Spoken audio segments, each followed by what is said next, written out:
سامعین کرام السلام علیکم ورحمۃ اللہ وبرکاتہ۔ وعلیکم السلام ورحمۃ اللہ۔ الحمد لله وكفى وسلام على عباده الذين اصطفى أما بعد فأعوذ بالله من الشيطان الرجيم بسم الله الرحمن الرحيم قل إن كنتم تحبون الله فاتبعوني يحببكم الله صدق الله العظيم وصدق رسوله النبي الأمين المتين الكريم ونحن على ذلك لمن الشاهدين والشاكرين والحمد لله رب العالمين۔ قال الله تبارك وتعالى في شأن حبيبه الكريم إن الله وملائكته يصلون على النبي يا أيها الذين آمنوا صلوا عليه وسلموا تسليما اللهم صل على سيدنا محمد كما تحب وترضى بأن تصلي عليه صلاة وسلاما عليك يا رسول الله صلاة وسلاما عليك يا نبي الله صلاة وسلاما عليك يا حبيب الله صلى الله تعالى عليه وآله وسلم۔ آج کی محفل جشن غوث اعظم کے نام سے منسوب ہے۔ اللہ تبارک و تعالی ہمارا بیٹھنا سننا اور اس محفل کو اپنی بارگاہ میں قبول و مقبول عطا فرمائے۔ جو باتیں آپ کے سامنے بیان کروں اللہ تبارک و تعالی مجھے حق پہلے آپ کو حق سننے اور پہلے مجھے اس کے بعد آپ سب کو عمل کرنے کی بھی توفیق اور رفیق عطا فرمائے۔ آمین۔ سورہ آل عمران کا آیت نمبر 31 کی تلاوت کا شرف حاصل کیا ہے۔ اللہ سبحانہ و تعالی اپنے مقدس کلام میں ارشاد فرماتا ہے قل ان کنتم تحبون اللہ فاتبعونی یحببکم اللہ۔ اللہ تبارک و تعالی ارشاد فرماتا ہے اے محبوب تم فرما دو کہ لوگوں اگر تم اللہ تبارک و تعالی سے محبت کرتے ہو فاتبعونی تو میری پیروی کرو یحببکم اللہ اللہ تمہیں اپنا محبوب بنا دے گا۔ جب ہم اس آیت کریمہ کی تفسیر کی طرف چلتے ہیں چاہے وہ تفسیر جلالین ہے چاہے وہ تفسیر نعیمی تو اس میں خطاب عیسائیوں سے بھی ہے یہودیوں سے بھی ہے اور صبح قیامت تک آنے والے امت مسلمہ سے بھی، یعنی ہم سے یہ خطاب کیا جا رہا ہے کہ لوگوں اگر تمہیں دعویٰ ہے اللہ سے سچی محبت کا، اگر تم واقعی اللہ تبارک و تعالیٰ سے محبت کا ارادہ کرتے ہو اللہ سے محبت کے دعوے دار ہو تو سب سے پہلے تمہیں کرنا یہ ہے فاتبعونی میری پیروی کرو۔ اس کا فائدہ یہ ہوگا یحببکم اللہ اللہ تبارک و تعالیٰ تمہیں اپنا محبوب بنا لے گا اپنا دوست بنا لے گا۔ جب ہم صحابہ کرام رضوان اللہ تعالی علیہم کی زندگی کا مطالعہ کرتے ہیں تو ہمیں یہ پتہ چلتا ہے کہ صحابہ سے زیادہ پیروی مصطفیٰ کرنے والا کوئی آپ کو نہیں ملے گا، اتباع رسول کرنے والا صحابہ سے زیادہ کوئی آپ کو نہیں ملے گا۔ اسی حدیث کی روشنی میں حضرت مفتی نعیم الدین مراد آبادی علیہ رحمت و رضوان ارشاد فرماتے ہیں تفسیر نعیمی میں ایک صحابی رسول ہے، اتباع رسول کا آپ جذبہ دیکھیں۔ ایک صحابی ہے جن کا نام حضرت ابو خزیمہ رضی اللہ تعالی عنہ، فرماتے ہیں کہ ایک مرتبہ ایسا ہوا کہ رسول پاک صلی اللہ تعالی علیہ وسلم نے ایک عربی سے گھوڑے کی خرید و فروخت کے سلسلے میں تذکرہ کیا اور اللہ کے رسول صلی اللہ تعالی علیہ وسلم اس عربی سے گفتگو کر رہے ہیں اور اس کے گھوڑے کو خرید رہے ہیں۔ رسول پاک صلی اللہ تعالی علیہ وسلم بیع شرا کر رہے ہیں حتیٰ کہ اللہ کے رسول صلی اللہ تعالی علیہ وسلم نے اس گھوڑے کو خرید لیا اور حکم یہ ارشاد فرمایا اے عربی چل میرے گھر کی طرف چل اور اس گھوڑے کو بھی ساتھ لے کر چل، میں اپنے گھر پہنچ کر اپنے حجرہ مبارکہ میں تجھے اس گھوڑے کی قیمت کو چکا دوں گا، اس گھوڑے کی قیمت کو ادا کر دوں گا۔ رسول پاک صلی اللہ تعالی علیہ وسلم آگے آگے چل رہے ہیں اور پیچھے پیچھے وہ عربی اپنے گھوڑے کو لے کر آ رہا ہے۔ رسول پاک صلی اللہ علیہ وسلم تیز رفتار ہیں، تیزی کے ساتھ چل رہے ہیں حتیٰ کہ مصنفین ارشاد فرماتے ہیں کہ اللہ کے رسول اتنی تیز چل رہے تھے کہ اللہ کے رسول اس عربی سے بہت آگے نکل گئے تھے حتیٰ کہ عربی کے راستے میں بہت سارے حضرات اور بہت سارے لوگ ملتے ہیں۔ عربی کی جو بہت سارے لوگ ملنے لگے بہت سارے حضرات مل کر اس عربی سے گھوڑے کی قیمت پوچھنے لگے، گھوڑے کے بارے میں دام پوچھنے لگے، بتاؤ اس گھوڑے کی قیمت کیا ہے، اس گھوڑے کی کتنی قیمت ہے، تم کتنے میں اس کو بیچ رہے ہو۔ رسول پاک صلی اللہ تعالی علیہ وسلم سے اسے وعدہ کر لیا گیا تھا، ادھر اللہ کے رسول نے اس گھوڑے کی قیمت لگا دی تھی اور گھوڑے کو لے کر وہ عربی اللہ کے رسول کی گھر کی طرف جا رہا تھا، لیکن یہاں اب حضرات مل گئے ہیں اس سے اور زیادہ قیمت ملنے لگی۔ اور حضرات جو اور جمع ہو گئے تھے گے اللہ کے رسول نے جتنی قیمتیں لگائی تھی اتنی زیادہ اور زیادہ قیمت دینے کے لیے لوگ وہاں جمع ہو گئے. عربی نے اللہ کے رسول صلی اللہ تعالی علیہ وسلم کو پکار کر روکا اور کہا اے محمد آپ رک جائیں, آپ اس گھوڑے کی قیمت کو طے کر لیں, آپ مجھے بتا دیں کہ آپ اس گھوڑے کو کتنی قیمت میں خرید رہے ہیں. رسول پاک صلی اللہ تعالی علیہ وسلم نے ارشاد فرمایا یار میں نے تو اے عربی سے کہا میں نے تو اس قیمت کو طے کر لیا ہے, اتنی قیمت میں میں نے اس گھوڑے کو خریدنا ہے, بس تمہیں پیسے لینا ہے کہ کتنا پیسہ لینا ہے یہ طے ہو چکا ہے. یہ رد و بدل کیسے ہو گیا, یہ گھوڑے کی قیمت میں چینجنگ کیسے آ گئی. اللہ کے رسول صلی اللہ تعالی علیہ وسلم اور وہ عربی سے بحث و مباحثہ ہونے لگا. اس عربی نے کہا اے محمد اگر آپ نے اس گھوڑے کی قیمت کو طے کیا ہے, اگر آپ کے پاس کوئی گواہ ہے تو آپ سامنے لائیے. رسول پاک صلی اللہ تعالی علیہ وسلم, اللہ کے رسول ادھر توجہ کریں, ادھر توجہ کریں, چھوڑیں درود پاک پر اللہ سیدنا و شفیعنا و مولانا محمد کما تحب و ترضى صلی علیہ الصلوۃ والسلام علیک یا رسول اللہ. اللہ کے رسول نے حکم فرمایا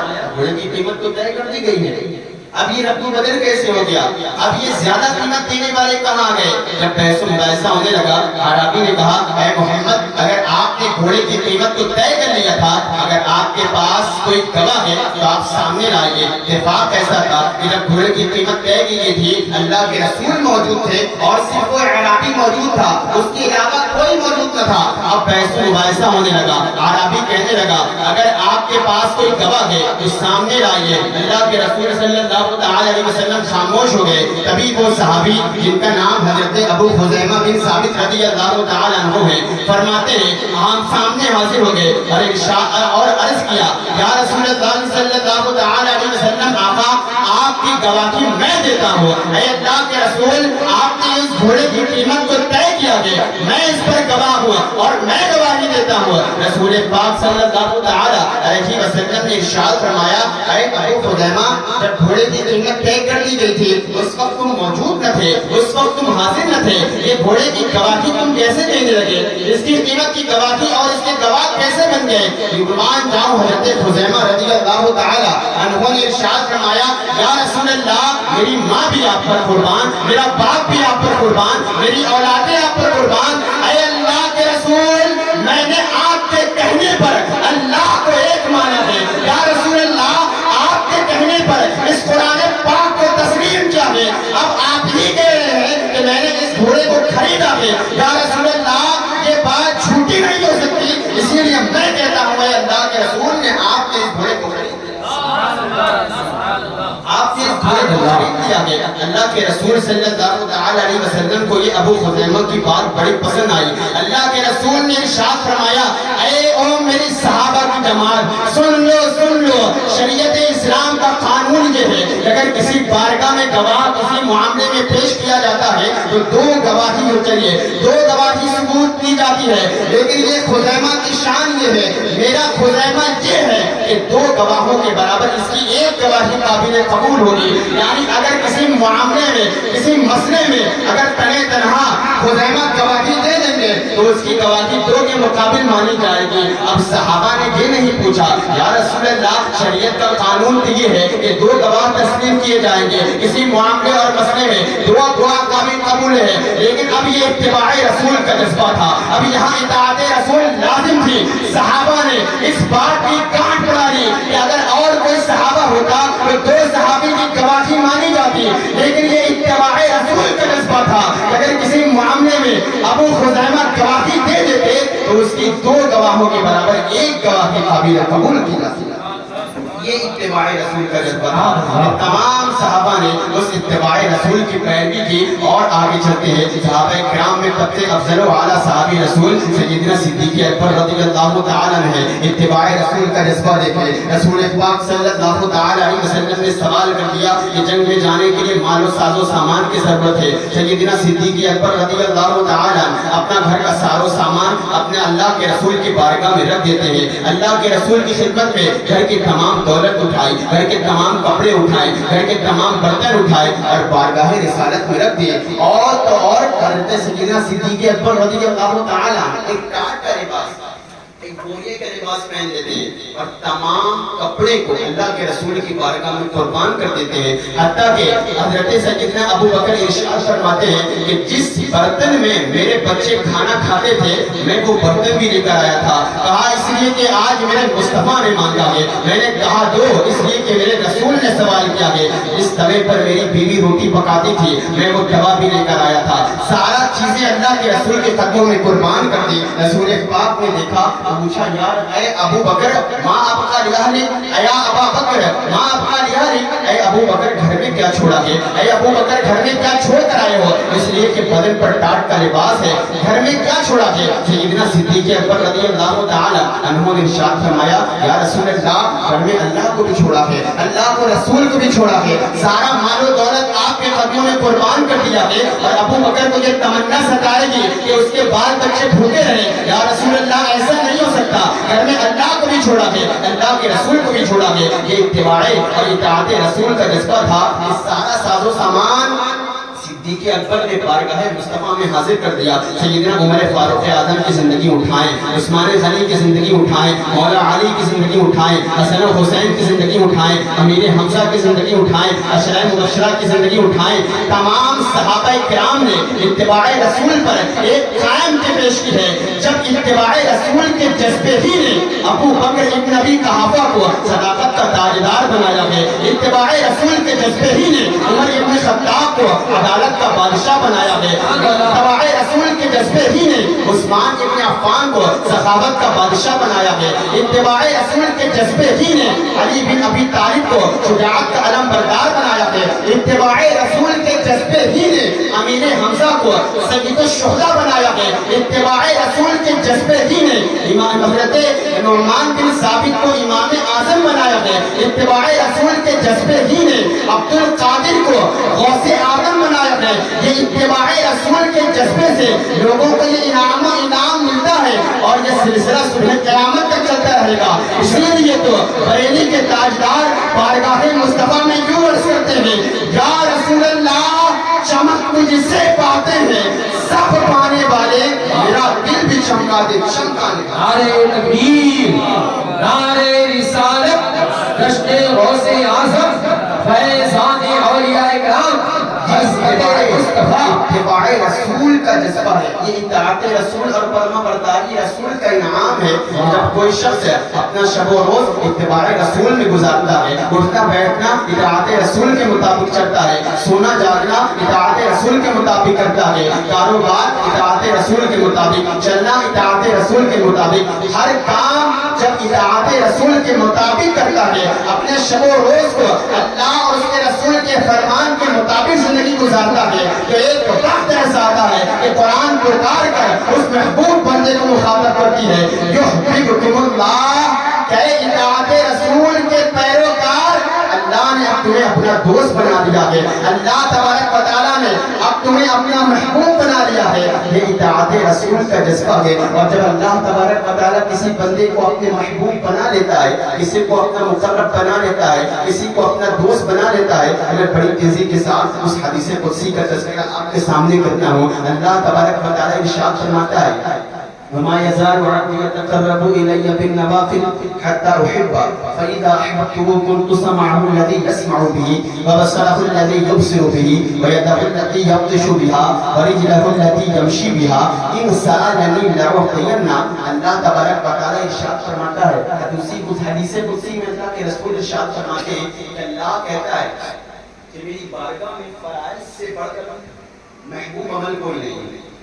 یعنی فرائض 5 وقت کی نماز میں جو فرض نماز ہے, اگر کسی کے اوپر حج فرض ہے تو وہ فرض ہے, کسی کے اوپر زکوٰۃ فرض ہے تو وہ زکوٰۃ فرض. اللہ تبارک و تعالی ارشاد فرماتا ہے کہ میری بارگاہ میں اگر کوئی سب سے زیادہ پسندیدہ عمل ہے تو وہ فرائض ہے. فرائض سے بڑھ کر کوئی عمل سب سے زیادہ محبوب نہیں. آگے اللہ ارشاد فرماتا ہے اس کے بعد جب بندہ اپنا فرائض کو ادا مکمل کر لیتا ہے، فرائض میں کمی نہیں کرتا، ایک وقت آتا ہے کہ وہ بندہ نوافل پڑھتا ہے، شب و روز گزارتا ہے، رات میں قیام اللیل کرتا ہے، دن میں بھی نوافل ادا کرتا ہے، نمازیں پڑھتا ہے تو نوافل بھی ادا کرتا ہے، رات میں نفل نماز بھی پڑھتا ہے، زکوٰۃ ادا کرتا ہے تو ساتھ میں نوافل صدقات بھی ادا کرتا ہے۔ اسی طرح وہ نوافل کی طرف آتا ہے، ایک ایسا وقت آتا ہے کہ وہ بندہ نوافل ادا کرتا رہتا ہے، ادا کرتا رہتا ہے، نوافل ادا کرتے کرتے کرتے کرتے ایک وقت آتا ہے کہ اللہ کی رحمت اس بندے کو پکار دیتی ہے، کنت سمعہ الذی یسمع بہ، کہ میں اس محبوب بندے کا کان ہو جاتا ہوں جس سے وہ سنتا ہے، میں اس کی آنکھ ہو جاتا ہوں جس سے وہ دیکھتا ہے، میں اس کا ہاتھ ہو جاتا ہوں جس سے وہ پکڑتا ہے، میں اس کا پاؤں ہو جاتا ہوں جس سے وہ چلتا ہے۔ اب ایسے بندے مجھ سے جو بھی سوال کریں گے، میری بارگاہ میں اگر ہاتھ اٹھا دیں گے، اللہ تبارک و تعالیٰ کبھی ان کی دعاؤں کو رد نہیں فرماتا بلکہ اپنی بارگاہ میں قبول فرما دیتا ہے۔ اس حدیث کی تشریح کرتے ہوئے میں بڑی تیزی کے ساتھ چند واقعات آپ کے سامنے پیش کر کے اپنی گفتگو تمام کر دینا چاہوں گا۔ اللہ تبارک و تعالیٰ کان سے پاک ہے، آنکھ سے پاک ہے، پاؤں سے پاک ہے، ہاتھ سے پاک ہے۔ یہ جتنے حدیث پاک میں تعبیری الفاظ بیان کیے ہیں یہ محض سمجھانے کے لیے تعبیری الفاظ ہیں۔ اس کا مطلب یہ ہے کہ اللہ کے جتنے محبوب بندے ہوتے ہیں جب یہ دیکھتے ہیں تو صفات الہی کا مظہر بن کے دیکھتے ہیں، جب یہ سنتے ہیں تو اللہ کی اطاعت میں سنتے ہیں، جب یہ پکڑتے ہیں تو صفات الہی کا مظہر بن کے پکڑتے ہیں، جب یہ چلتے ہیں تو نوازش رب قدیر سے چلتے اور پکڑتے ہیں۔ میں بڑی تیزی کے ساتھ آپ کے سامنے حدیث کی تشریح کرتے ہوئے ارشاد عرض کرنے لگا ہوں۔ حضرت عمر ابن خطاب رضی اللہ تعالیٰ عنہ کا دور زمانہ ہے، جمعہ کا دن ہے، حضرت عمر منبر پر خطاب فرما رہے ہیں، مسجد نبوی صحابہ کرام سے بھری ہوئی، جمعہ کا دن ہے۔ اچانک حضرت عمر کی زبان سے نکلنے لگا جملہ، یا ساریہ الجبل الجبل، یا ساریہ الجبل الجبل، اے ساریہ پہاڑ کے کنارے آ جاؤ، اے ساریہ پہاڑ کے قریب آ جاؤ، پہاڑ سے آگے نہ بڑھو۔ اچانک خطاب جمعہ میں جب حضرت عمر کی زبان سے یہ جملہ نکلنے لگا صحابہ کرام حیران ہو گئے کہ اچانک عنوان کیسے تبدیل ہو گیا، اچانک ایک بے موقع بے محل جملہ نکلنے لگا، اے ساریہ پہاڑ کے قریب آ جاؤ، پہاڑ سے آگے نہ بڑھنا، پہاڑ سے آگے نہ بڑھنا، یہیں رہ کر کافروں سے مقابلہ کرو، یہیں ڈٹ کر پہاڑ کی پناہ لے کر کافروں کا سامنا کرنا پڑو۔ اچانک جب ایک جملہ نکلنے لگا تو خطاب کے بعد حضرت علی کرم اللہ تعالی وجہ کریم حاضر ہو گئے، پوچھا عمر کیا بات ہے؟ اچانک خطاب کرتے کرتے بے موقع بے محل جملہ نکلنے لگا، یا ساریہ الجبل، اے ساریہ پہاڑ کے کنارے آ جاؤ، پہاڑ کی پناہ لے کر۔ آخر اس جملے کا کیا مطلب ہے؟ حضرت عمر ابن خطاب رضی اللہ تعالی عنہ نے ارشاد فرمایا کہ مدینے سے کافی دوری پر عراق کی سرزمین پر مسلمانوں کا ایک لشکر ہے، مسلمانوں کا ایک لشکر ہے، اس کے سپہ سالار حضرت ساریہ رضی اللہ تعالی عنہ ہے۔ یہ مسلمانوں کا لشکر کافروں سے لڑنے کے قریب ہے اور مسلمانوں کا لشکر کمزور ہے اور کافروں کا لشکر بہت زیادہ مضبوط ہے۔ مدینے کی سرزمین سے حضرت عمر گویا عراق کی سرزمین کا ملاحظہ کر رہے ہیں اور تبھی اچانک حضرت عمر کی زبان سے نکلنے لگا، اے ساریہ پہاڑ کے قریب آ جاؤ، یہ جو سامنے والا لشکر ہے بہت زیادہ مضبوط ہے، پہاڑ کے آگے نہ جانا، یہی پہاڑ کے پیچھے سے مقابلہ کرو۔ حضرت عمر کی آواز عراق کے میدان میں گونج رہی ہے، حضرت ساریہ اور ان کا لشکر گویا حضرت عمر کی اس آواز کو اپنے کانوں سے سن رہی ہے اور کوئی کہنے والا کہہ رہا ہے، اے ساریہ پہاڑ کے آگے نہ جانا، پہاڑ کے قریب رہ کر کافروں سے مقابلہ کرو۔ حضرت ساریہ اور ان کے لشکر نے اس آواز پر لبیک کہا ہے اور اسی پر عمل کرتے ہوئے پہاڑ کے قریب آ گئے ہیں اور یہیں سے کافروں سے مقابلہ کیا ہے تو ان کی جنگ فتح ہو گئی ہے، وہ جنگ جیت گئے۔ اور کئی مہینوں کے بعد جب یہ مسلمانوں کا لشکر مدینہ واپس لوٹ کر آیا اور سارے لشکروں میں یہ حیرت زدہ بات تھی، سارا لشکر یہ خوشی کے ساتھ بتا رہا تھا، ارے ہم تو کافروں کے زد میں آ چکے تھے، ہم تو مارے جاتے، ہمارا کوئی نام و نشان نہ بچتا، لیکن اچانک اس میدان میں ایک آواز سن نہیں تھی، یا ساریہ، پتہ نہیں کس کی آواز تھی اور کوئی کہنے والا کہہ رہا تھا کہ اے ساریہ پہاڑ کے قریب آ جاؤ، پہاڑ کی پناہ لے کر کافروں سے مقابلہ کرو، یہی رہ کے کافروں سے مقابلہ کرو۔ ہم نے اس آواز پر لبیک کہا، اسی پر عمل کرتے ہوئے پہاڑ کے پیچھے آ کر کافروں سے لڑے ہیں تو ہماری جنگ فتح ہو گئی ہے۔ جب مدینے کے مسلمانوں نے اس بات کو سنا ہے، بیک زبان مدینے کے صحابہ کہنے لگے، ارے یہ آواز تمہیں وہاں جا رہی تھی، یہ آواز تو حضرت عمر کی تھی۔ خطاب جمعہ میں حضرت عمر کہہ رہے تھے، ارے حضرت عمر کی آواز عراق کی سرزمین پر پہنچ رہی ہے اور یہیں سے مدینے سے عراق کی سرزمین کا ملاحظہ کر رہے ہیں. ارے یہ شان کیا تھی؟ یہ وہی شان تھی جو اللہ نے ارشاد فرمایا وَبَصَرَهُ الَّذِي يُبْصِرُ بِهِ کہ میں اس کی آنکھ ہو جاتا ہوں جس سے وہ دیکھتا ہے. حقیقت میں دیکھنے والے تو حضرت عمر ہے، لیکن صفات الہی کا مظہر بن کر مدینے سے عراق کا نظارہ.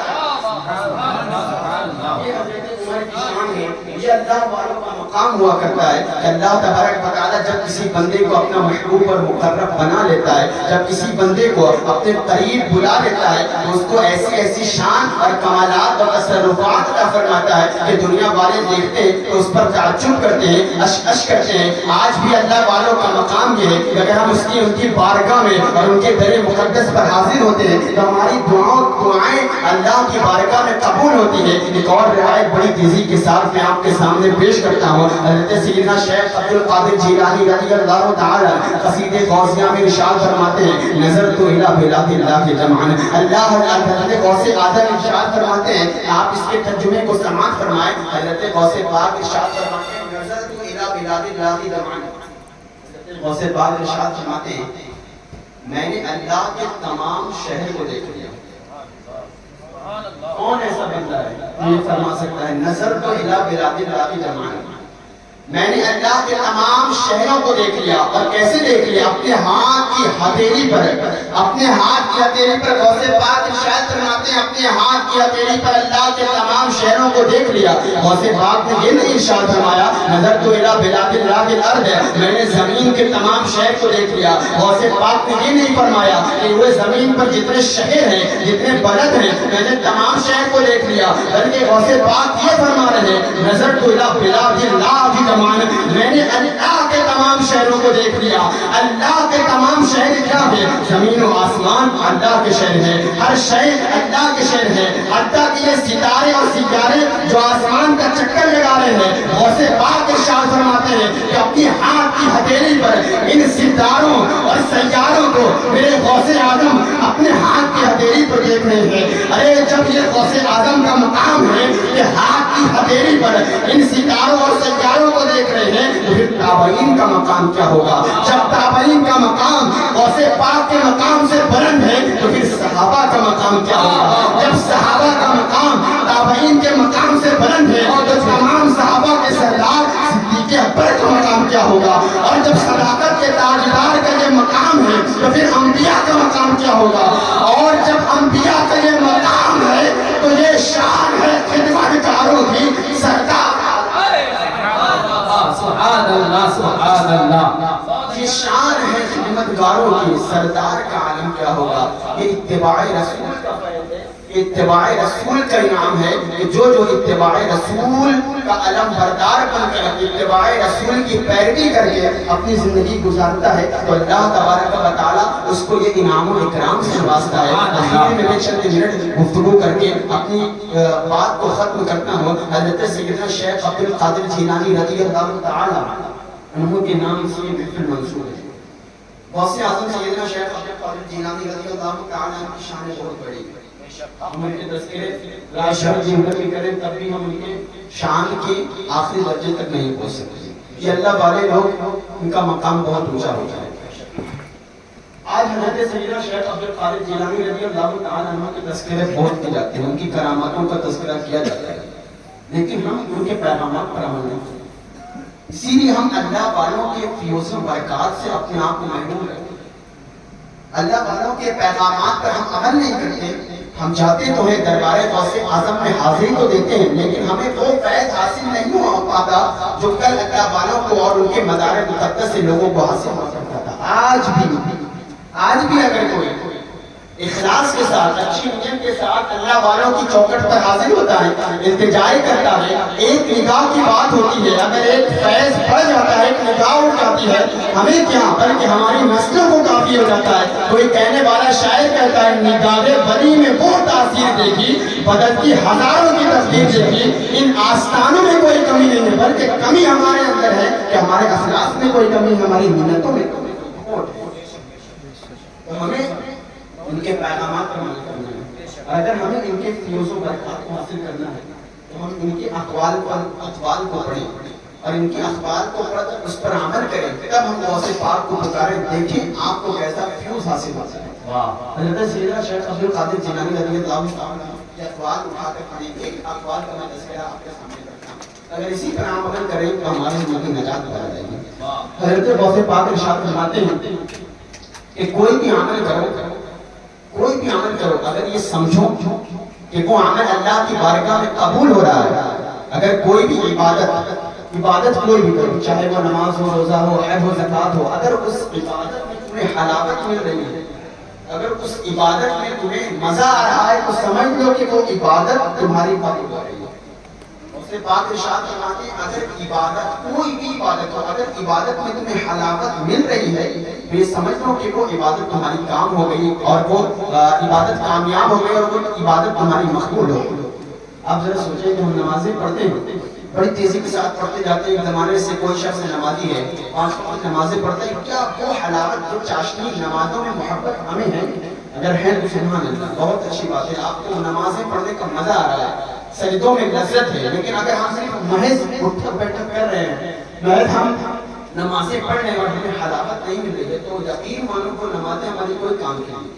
ان نمازوں میں حلاوت پیدا کریں، دل جمعی کے ساتھ اللہ کو یاد کر کے، بارگاہ الہی کی میں حاضر ہو کر خشیت ربانی کو پیدا کر کے اللہ تبارک و تعالیٰ کی بارگاہ میں نماز پڑھے۔ حضور اکرم صلی اللہ علیہ وسلم ارشاد فرماتے ہیں اللہ کی بارگاہ میں نماز ادا کرو تو اس تصور سے نماز ادا کرو کہ اللہ تبارک و تعالیٰ کو گویا تم دیکھ رہے ہو۔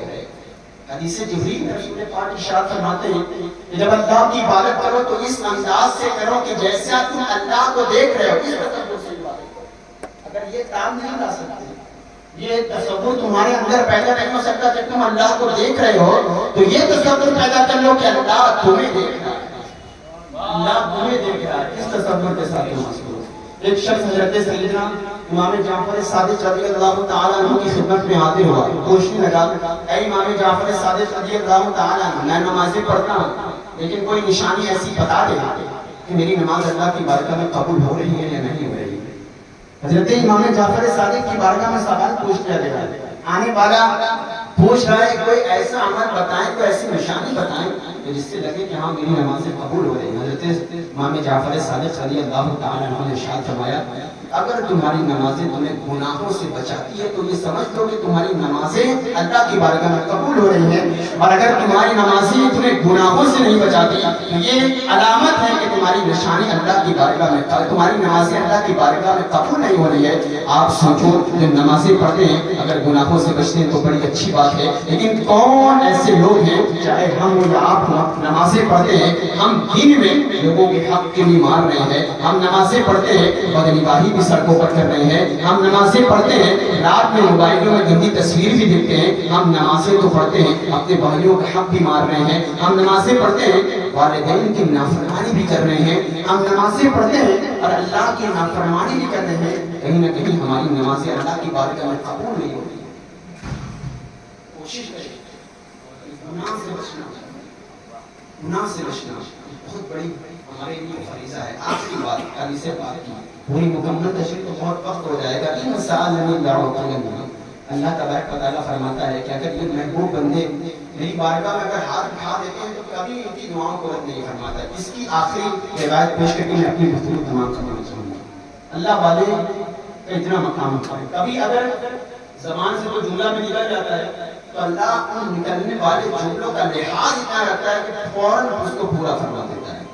بخاری اور مسلم شریف کی حدیث ہے، اللہ کے رسول صلی اللہ تعالی علیہ وسلم ارشاد فرماتے ہیں، راوی حضرت ابو ہریرہ ہے، فرماتے ہیں اللہ کے رسول بنی اسرائیل کا ایک عابد ہے جس کا نام جریج ہے۔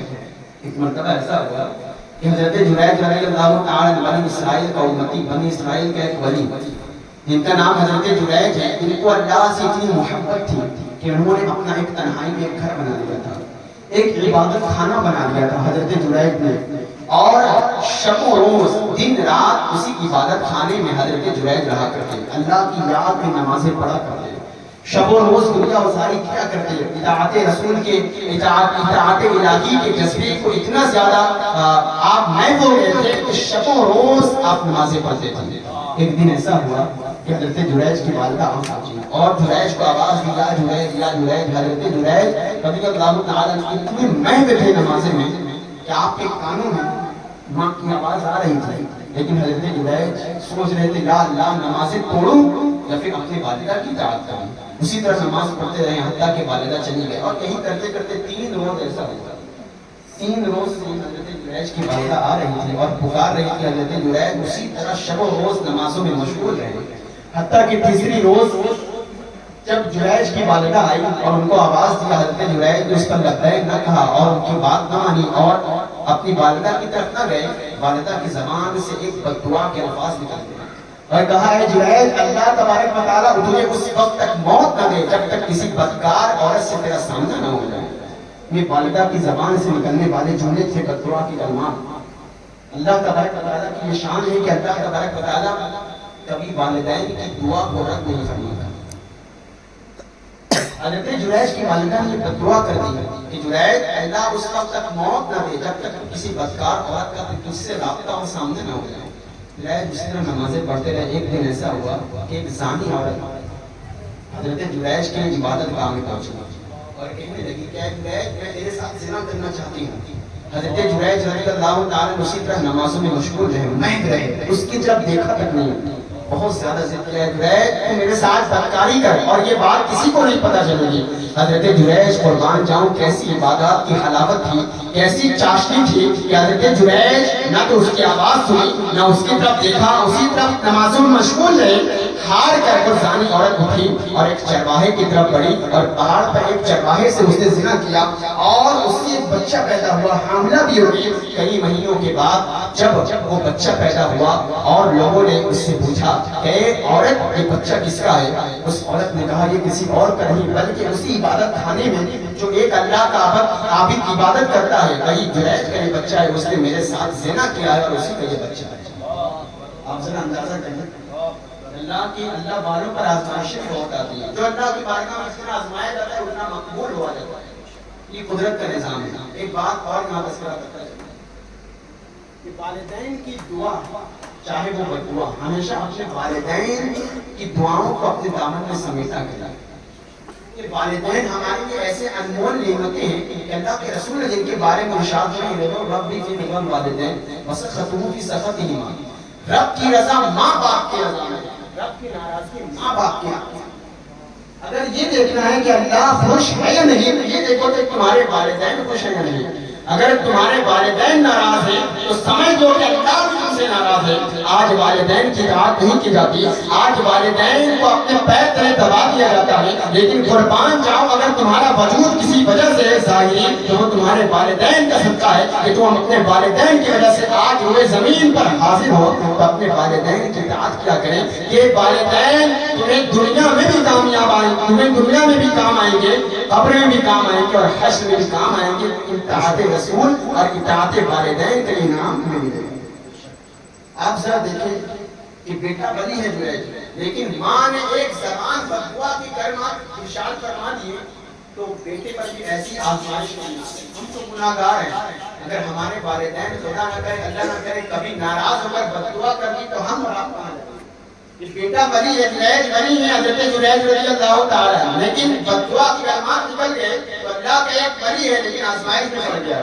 لوگ آگے حضرت جریج کے پاس اتنے غصے ہوئے کہ ظاہری طور پر عبادات کھانے میں عبادت کیا کرتا ہے، ظاہری طور پر اتنا نیک بنتا ہے، لوگ غصے میں آ کر اس کی عبادات کھانے کو چھوڑتے ہیں، سارا گھر گرا دیا کہ اتنا بدکار آدمی ہے کہ زنا کرتا ہے اور سامنے سے اتنا نمازی بنتا ہے۔ حضرت جریج رضی اللہ تعالیٰ صبر و استقامت کے پہاڑ بن کر کھڑے ہیں، کہا کیا ان کے گھر کو گرا دیا گیا، اتنی محبت تھی کہ اپنے ہاتھ سے مٹی کا گھر بنایا اور اسی میں شب و روز عبادت کیا کرتے تھے۔ اور ایسے آزمائش کرنے میں کتنا بڑا الزام جریج پر ہے، اس عورت کے ساتھ بدکاری کی ہے اور ظاہری طور پر نمازی بنتا ہے اور انہیں اس کے ساتھ بدفعلی کیا، بچہ ظاہر ہو گیا۔ اب اللہ کے ولی کی بھی یہاں شان دیکھنا ہے اور وہاں ماں کی زبان سے نکلنے والے الفاظ کا بھی حرم رکھا، اور یہاں اللہ کا ایک ولی آزمائش میں اللہ تبارک و تعالیٰ نے اس کی بھی لاج رکھی. سارے بستی والے حاضر ہیں. حضرت جریج بھی تشریف فرما ہے. سارے لوگ نان و تان جریج کی ذات پر کر رہے ہیں. اے جریج تو بہت بدکار انسان ہے, تو اس عورت کے ساتھ بدفعلی کیا ہے. حضرت جریج کے ہاتھ اللہ کی بارگاہ میں اڑ گئے اور اس بچے کو سامنے لایا گیا. اس بچے کے پیٹ پر حضرت جریج نے ہاتھ رکھا اور کہا من ابو کا, اے بچے بتا تیرا باپ کون ہے. وہ بچہ بول پڑا کہ فلاں چرواہا میرا باپ ہے. اس عورت نے اس کے ساتھ زنا کیا تھا تو اسی سے میرا بچہ. یہ اللہ والوں کا مقام ہوا کرتا ہے کہ اللہ والے اگر اپنی زبان حال سے اگر کچھ کہہ دیتے ہیں, چاہے وہ کتنا بڑا بھی جملہ ہو, اللہ تبارک و تعالیٰ اپنی بارگاہ میں اس کا لحاظ رکھتا ہے, اس کا بھرم رکھ لیتا ہے اور اپنی بارگاہ میں ان جملوں کا لحاظ کرتا ہے اور اس کو پورا فرما دیتا ہے. آج بھی اگر ہمیں آستانوں پر جانا ہے تو پہلے اللہ اور اس کے رسول کی اطاعت کر کے ہمیں جانا ہے, تب ہم فیضیاب ہوں گے. آج ہم ہر جمعرات کو ادھر مزاروں پر ادھر مزاروں پر ادھر مزاروں پر, مزارات کا ہمیں مخالف ہے, ہم سے زیادہ مزار پر کون آتے ہیں, لیکن فرائض کو چھوڑ کر اللہ کہتا ہے فرائض سے بڑھ کر میری بارگاہ میں کوئی چیز نہیں ہے. فرائض اگر نامکمل تو نوافل بھی نہیں کام آئیں گے. علماء بیٹھے ہیں, استاد محترم تشریف فرما, اگر فرائض میں کمی ہے, فرائض نماز تمہاری عادت قضا ہے تو نفل نماز میں تمہاری قابل قبول نہیں ہے. پہلے تمہیں اپنی فرائض کا قضا کرنا ہے. ہم نمازوں کو چھوڑ کر سوچتے رہے ہم آستانوں پر حاضری دیں اور ہماری دعا قبول ہو جائیں گی. صحیح معنوں میں ان آستان کو اللہ والوں کا پیغام ہے. یقیناً ہم تبھی فیضیاب ہوں گے جب ہم ان اللہ والوں کے پیغامات پر عمل کریں اور ان اللہ والوں کے اقوال کو ہم اپنی زندگی میں اثر کرتے ہوئے زندگی گزاریں گے. تو پھر دیکھیں کہ ہماری زبان میں وہ تاثیر پیدا ہوگی کہ جب ہم اللہ اور اس کے رسول کی اطاعت کر کے جب ہم اللہ والوں کی بارگاہ میں پہنچیں گے, ہمیں کچھ کہنا بھی نہیں پڑے گا. اللہ والے ہمارے دل کے حال کو سن کر ہماری مرادیں پوری کر دیں گے. تو کوشش نہیں کریں کہ اللہ تبارک و تعالیٰ ارشاد فرماتا ہے قل ان کنتم تحبون اللہ فاتبعونی یحببکم اللہ. پوری امت سے خطاب ہے, اگر تم اللہ سے محبت کا دعویٰ کرتے ہو فاتبعونی, ہر معاملات میں ہر موڑ میں تمہیں اللہ کے رسول کی پیروی کرنا پڑے گا تو تمہیں یہ انعام ملے گا. اللہ تبارک و تعالیٰ تمہیں اپنا محبوب بنائے گا, تمہیں دوست رکھے گا. اللہ تبارک و تعالیٰ سے دعا ہے کہ اللہ تعالیٰ ہمیں کہنے اور سننے سے زیادہ عمل کرنے کی توفیق عطا فرمائے. جو کچھ بیان میں قصداً سہرن غلطیاں ہوئی ہیں آپ سب کو گواہ بنا کر اللہ کی بارگاہ میں توبہ کرتا ہوں. استغفر اللہ ربی من کل ذنب واتوب الیہ. وآخر دعوانا الحمد للہ رب العالمین. السلام علیکم ورحمۃ اللہ.